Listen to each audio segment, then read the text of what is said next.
ദേശീയ karate camp ആരംഭിച്ചു. Kaizen karate അസോസിയേഷന്റെ നേതൃത്വത്തിൽ നടക്കുന്ന ദേശീയ കരാത്തെ ക്യാമ്പ് TSGA സ്റ്റേഡിയത്തിൽ മെയ് 24-ന് ആരംഭിച്ചു. ക്യാമ്പിൽ ഇംഗ്ലണ്ടിൽ നിന്നുള്ള വിദഗ്ധ പരിശീലകരായ kyoshi Bencraft, renshi Fernando, sensei Stella Casey എന്നിവരുടെ നേതൃത്വത്തിൽ 400ഓളം വിദ്യാർത്ഥികൾക്ക് കരാത്തെ പരിശീലനം നൽകി. പരിശീലന ക്യാമ്പ് Gojuryu karate international world president and chief instructor kyoshi Bencraft ഉദ്ഘാടനം ചെയ്തു. തുടർന്ന് റീക്കു, കോബുജുത്സു, കരാട്ടെ, വിൻചുൻ ആയോധന കലകളുടെ പ്രദർശനം നടന്നു.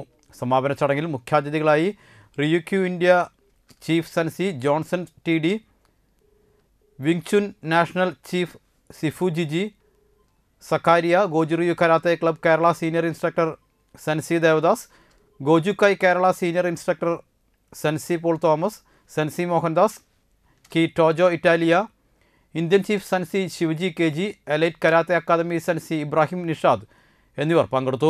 തുടർന്ന് ക്യാമ്പിൽ പങ്കെടുത്ത വിദ്യാർത്ഥികൾക്ക് സർട്ടിഫിക്കറ്റ്, അവാർഡ് എന്നിവ വിതരണം ചെയ്തു.